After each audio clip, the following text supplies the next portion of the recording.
What do you think of when you see a speed limit sign?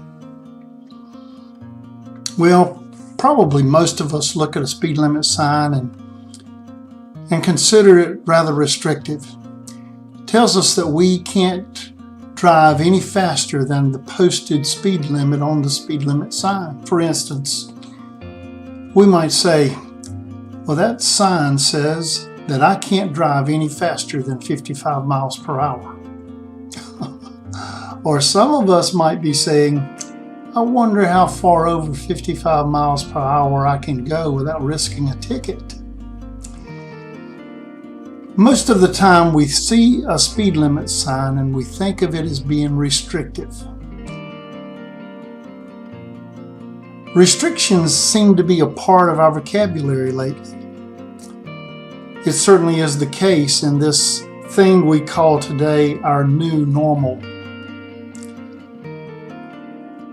There are all kinds of restrictions. We have to wear a mask. We have to watch where we're going. Our routines have been upset. Our livelihoods have been called into question. Some of us have found ourselves in difficult places that just a few weeks ago we weren't there. And this COVID-19 has become a time of restrictions for us. Well, I want to suggest maybe a different way of viewing it. For instance, let's talk about the speed limit sign for a moment. If we look at a speed limit sign and it says 55 miles per hour, we can look at it as restrictive, or we can look at it as liberating. Because what the sign really says is that we are free to drive any speed we want to drive, as long as we don't exceed 55 miles per hour. This matter of COVID-19 could very well be the same thing. We see it as a matter of restricting our lives, that we have to stay. We can't go where we want to go. We can't do what we want to do. Or we could look at it and say, we're free to work from home, or we're free to be with our family.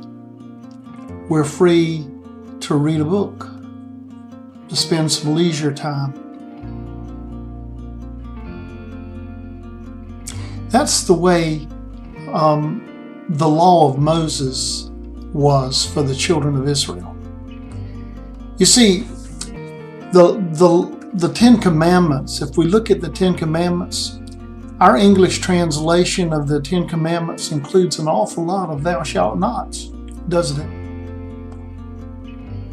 Well, if you really look at the context of the Ten Commandments, they're not as restrictive as they are liberating.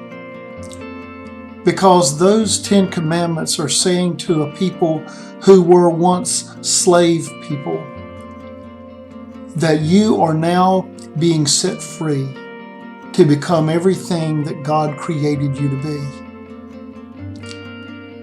You're no longer a slave. You are my people, and I am your God. It's liberating in the sense that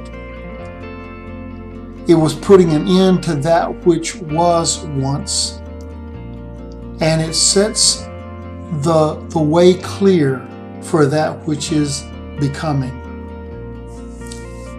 That's what Paul is talking about in this part of 1 Timothy in the first chapter. Paul says these words, "Now we know that the law is good if one uses it legitimately." So I ask you to consider these following questions. In this present time, how is God calling you to freedom? The second question, what priorities is it that the new normal is inviting you to revisit? The third question, In this changing time, how has your life changed in following Christ?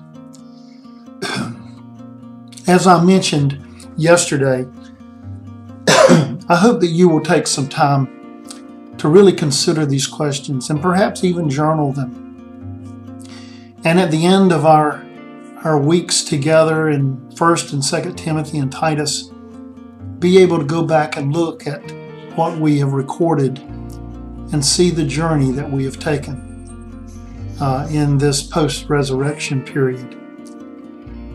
Have a wonderful day being the church in a changing time. Go in peace.